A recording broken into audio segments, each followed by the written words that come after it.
Hello y'all, we're back again. It looks like this is going to be a temporary theme on this channel, so the colorism and featurism talk continues yet again, honey. So now we're on to episode 4 of Basketball Wives, and you know, people are now saying, oh, some people feeling like they've been vindicated because, you know, the clips are showing that, oh, some folks are coming up to OG and, you know, it seemed like they're being remorseful, and which I do believe it for Malaysia and being remorseful and stuff. Christian, I believe, is on some bullshit still from what I said from my last video, as if she ain't been educated on this thoroughly. So Christian can miss me with the bullshit. Now Malaysia, I'm going to give her a little bit more leeway. And as far as the other girls, honey, OG is breaking the fourth wall again. Because see, people are taking this darn going clips at face value.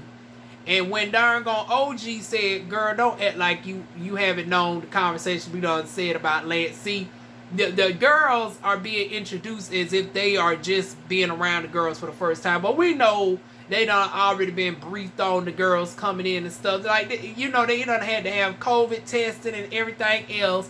They've already been prepped and everything. And Shawnee being, you know, producer of the show, she already knew about the girls' arrivals and shit. So this is all the stuff that people don't think about in the grand scheme of things.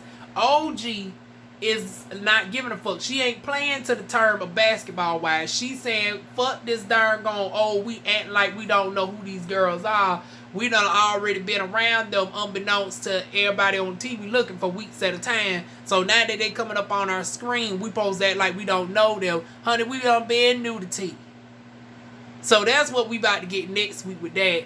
But some people feeling bitch, no, you still darn on a self-hating, darn on booger sugar, darn on fish-looking trollop. So sit your darn on goofy ass down, and you know who the fuck you are, honey.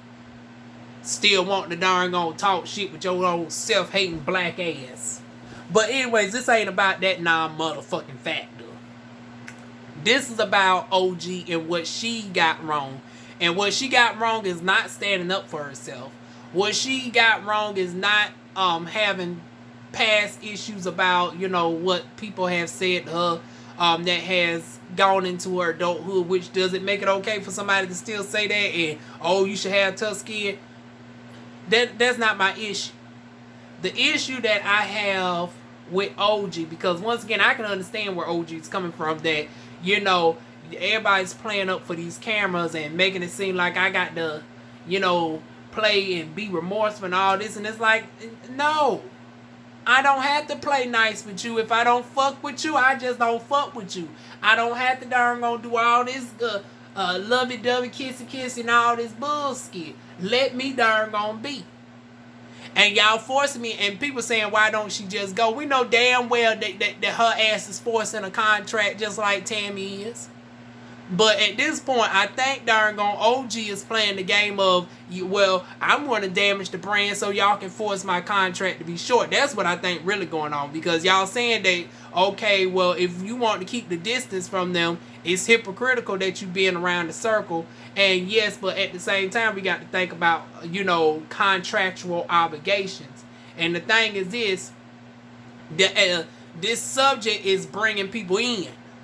This subject, whether you like it or not, is making people tune in. And I think darn gone OG is trying to use it as a way. So if it damages the brand enough, it's like, okay, y'all either going to get rid of her ass or the show going to go under.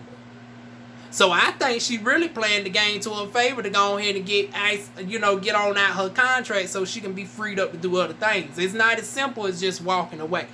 Because if it was just that simple, honey, Tammy Roman, honey done told her she would have did it years ago.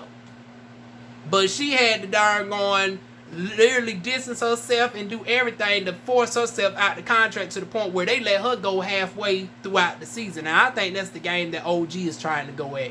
And I don't blame her. But the only thing that she got wrong in her stance is the term Eurocentric features, which I see as commonly misused. I don't subscribe to the concept of Eurocentric features only because we know as black people, We hold the genetic code to make every type of generic variation there is in the world. So, you know, whether that be blonde hair, blue eyes, straight blonde hair, green eyes, gray eyes, we have the genetic code to have all of those traits independent of European DNA. We don't have to be mixed with anything to carry those types of traits, because we have that within our DNA. We're the only race of people where we have the genetic code to make everybody else. So we can be light skinned, we can be ethnically or bigoted, as you want to say, without being mixed with anything else. So I want to debunk the term Eurocentric features, because when she was going at it with Christian, she made the mistake of saying, well, you have your features because you are you know, Black American, you know, us being mixed with European DNA and this, that, and the third. And in some of our cases, you know, with Christian being Louisianan, you know, from New Orleans. I think she might also be Creole, if I'm not mistaken. Y'all correct me if I'm wrong. Or she just regular, you know, a regular Louisianan. And you know, me being a Carolinian, you know, a lot of us from the Carolinas have trace amounts of Cherokee DNA and whatnot. And so there's a little bit of truth to it, but ultimately it's a fallacy, because of the point that, you know, I can point to people that are not mixed that have the same features and stuff that me and Christian has. For example, you got her own tribe. Let's start with the... Y'all said she was Igbo. But, you know, Nigerian people in general, I can show y'all some Yoruba women who are not mixed with anything, who have, you know, the thinner nose and the thinner lips or whatnot. Then we got Ethiopians. Then we also got Somalians. What else we have? So Sadansi people. So it's like on the motherland, you got different cultures and ethnic groups who are 5, 6, 7 shades darker than me, or a few shades lighter than me, who, you know, you got Ghanaians who might be brown skin but with a wide nose. You got Sadansi people who might be 5 shades darker than me with a thinner nose, thinner lips. So it's like, I don't subscribe to the term that if somebody in America has thin lips or a thin nose, it's automatically because they have a large amount of European DNA. Y'all seen my DNA results. I'm 80% African, and my nose is thinner than an average American, and some of them are 60-70% darn gone black. So I'm more blacker than the average Black American person with a thinner nose. So that goes and debunks that right there, that, you know, European, you know, genetics does not automatically play a part, especially at 20%. Now, you, of course, some recessive traits can show visibly up, but for the most part, you have people who do not have European traits at all who have similar features. And even if we go into hair type, y'all know this is a twist out. My hair has been damaged for quite some time. It's free, but when my hair was at its healthiest, I would say my hair is a combination of 3C, 4A, 4B. I include some pictures over here of what my hair looked like when it was short, when it was, you know, in its most healthiest state. Like, I have a, up in here, before I lost all this, honey, my hair was super curly. Like, it had a visible tight, it's not a coil, but like it is a visible curl, you know, a visible tight S curl pattern. Like, it's a loose curl, but it's not like a Shirley Temple curl. So that's what I describe as type 3C hair. Like, where it's a very tight but noticeable spring-like curl. And then you got the 4A, which is the very tight corkscrew curl coils. And then you got the 4B hair, which is like the very tight zigzaggy, which almost mirrors 4C, but it has a noticeable coil pattern to it. And then the 4C hair is the very tight old ringlets that just forms a seemingly non-curl pattern.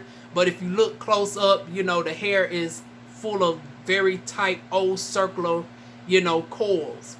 So yeah, my hair is a combination of 3C, 4A, 4B. And then Kristen, she looks like she's she's maybe 3B, 3C. But us, we're dominantly black. Who else can I use as an example? We could use Beyonce. Beyonce is a 3A, 3B hair texture. Here she go right here. Now, granted, Tina is Creole and whatnot, but they're dominantly still black, more mixes black people.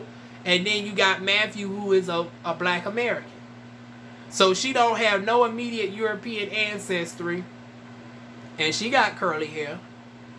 So once again, it does not... You don't necessarily have to be biracial or overtly mixed to have curly hair or, you know, thinner, more European acceptable features. That's what I like to say it is. It's more European tolerable, European acceptable features, but it shouldn't be said as Eurocentric, because I do not have a super... When you say Eurocentric, I'm thinking like an Anglo pointy nose, you know, Christian, which even then, you know, Africans can have super thin lips. Only the European is going to have that real pointy darn on Anglo-like nose, which I don't see too many black people with that, to be honest with you. But yeah, I don't subscribe to the term Eurocentric in that context. But what are y'all thoughts on that, y'all? Like I said, I think the term is more European acceptable, because the thing is, in this day and age, they're trying to look more like a mixed race to a light-skinned black woman nowadays anyways. Most white people are doing the blackfishing, and they're trying to look like the Beyonce. So we can't say that in this day and age, people are trying to look white, because even the white people ain't trying to look white. And even down to the wigs and shit. I don't know. I say this once, I say this again. Just like we carry the genetic code for features, we carry the genetic code for hair as well.